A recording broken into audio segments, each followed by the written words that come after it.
David therefore departed from there, and escaped to the cave of Adullam. So when his brothers and all his father's house heard it, they went down there to him. And everyone who was in distress, everyone who was in debt, and everyone who was discontented gathered to him. So he became captain over them, and there were about 400 men with him.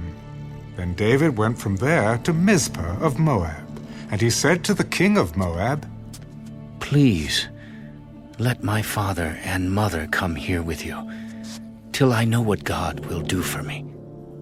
So he brought them before the king of Moab, and they dwelt with him all the time that David was in the stronghold. Now the prophet Gad said to David, "Do not stay in the stronghold. Depart and go to the land of Judah." So David departed and went into the forest of Hereth. When Saul heard that David and the men who were with him had been discovered, now Saul was staying in Gibeah, under a tamarisk tree in Ramah, with his spear in his hand and all his servants standing about him. Then Saul said to his servants who stood about him, "Hear now, you Benjamites.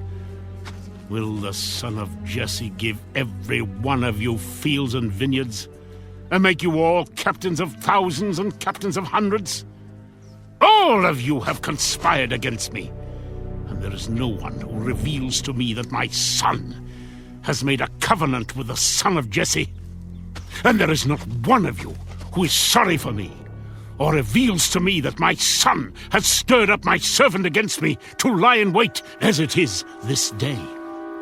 Then answered Doeg the Edomite, who was set over the servants of Saul, "I saw the son of Jesse going to Nob, to Ahimelech the son of Ahitub, and he inquired of the Lord for him, gave him provisions, and gave him the sword of Goliath the Philistine."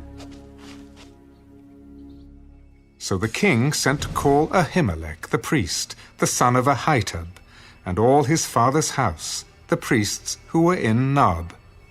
And they all came to the king. And Saul said, "Hear now, son of Ahitub. Here I am, my lord." Why have you conspired against me, you and the son of Jesse, in that you have given him bread and a sword, and have inquired of God for him, that he should rise against me to lie in wait, as it is this day?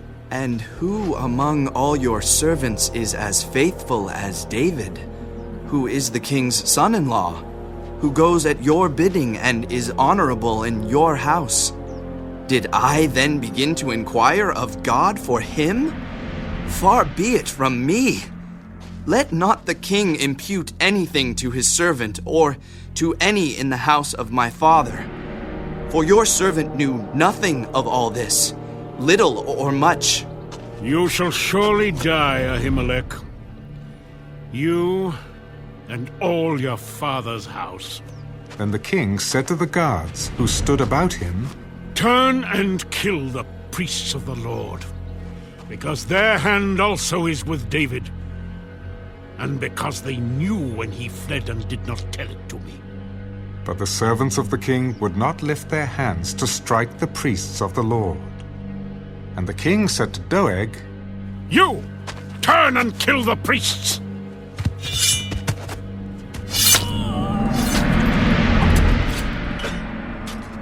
So Doeg the Edomite turned and struck the priests, and killed on that day 85 men who wore a linen ephod.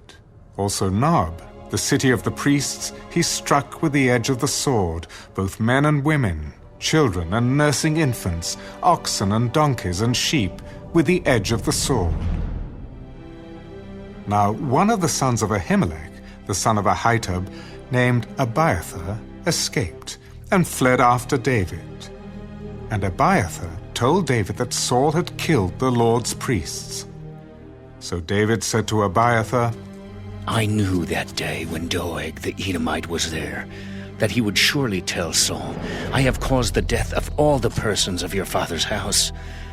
Stay with me. Do not fear. For he who seeks my life seeks your life. but with me you shall be safe.